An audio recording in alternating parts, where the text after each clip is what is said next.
talked a lot about, how we can score tries and running of the ball, but there's the other side of the fence with defence. Just run us through and tell us how you structure your defence with the Warriors. You've still got to stop them from scoring. So, as a coach, as I say, you've brought along your own ideas. Your ideas on defence and how you sort of, without giving too many secrets away, I mean, how do you like to see your defence structured? Yeah, we've got different. We don't really change too much for anyone else. We just try and come up with a few very basic structures, depending on in certain parts of the field, or depending on how the game's going. For example, if they're playing the ball very fast on us, then we need to be able to bring a little bit more of a passive mode. If we're controlling the game a little bit more, then we can be more aggressive and everybody getting off the line a bit harder. And maybe playing up and in a bit if need be. So I think it's a little bit dangerous to have too many ideas, because in the heat of battle it can only be achieved if it's communicated well.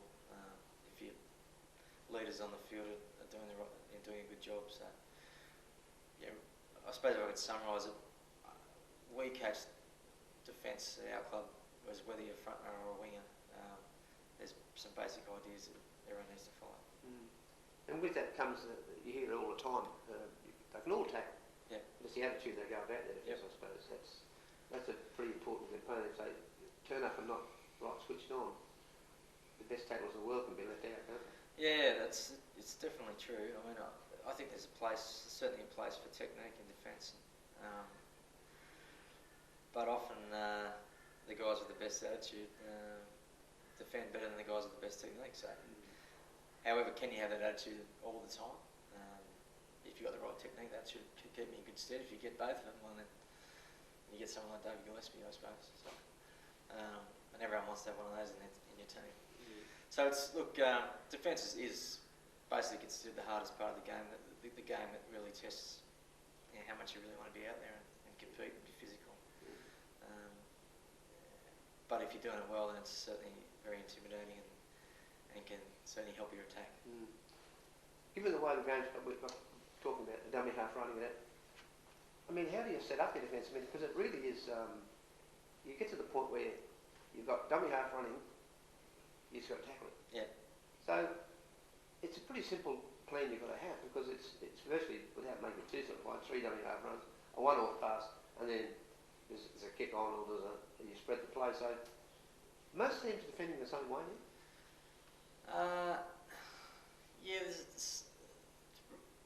I guess you could say that, but I mean, I suppose if you look at the top teams at the moment, like Manly defend a little bit differently to other teams, and they've obviously been extremely successful. So it's a bit of a horses for courses thing as well. For example, like Manly they still slide a little bit, but they've got really hard working and mobile back rows, and I think in the mid-90s when they were really dominant, they had a great back row, and that's how they defended. And they just had guys that didn't miss tackles. So, I guess there's a similarity between the way teams defend, definitely. But it'll change slightly on who you're playing. If you're going to get, like what you said, dummy half run for a dummy half run, well then, it's a lot easier in terms of a structure to come up with. Whereas if playing against the West Tigers, or even the way the Knights are playing now, they throw a little bit more at you, and that certainly tests your structure, because edges and isolated spots have been put under pressure a lot more. Because sides, the way I see them playing now, sides are turning Titans away. They'll have a lot of sideways football, not sideways, but they move the ball around. So that's one way of testing a defence. If you just can't get through the middle, but you're lost in, you're too small to do that. So you can get you by moving the football.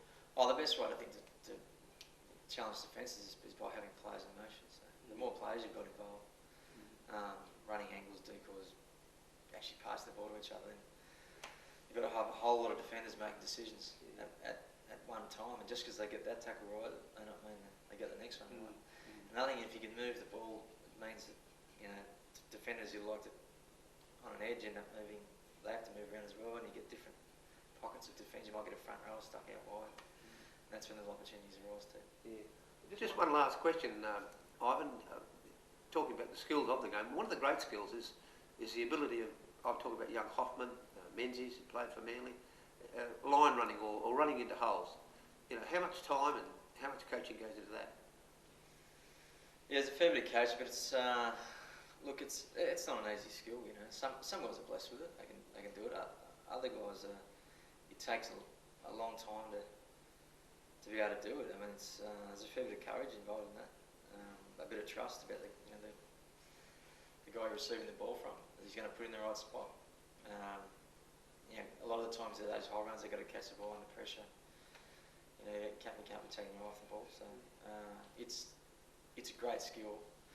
As I said, some guys are blessed with it. If you're not naturally good at it, then it's a lot of hard work. Mm.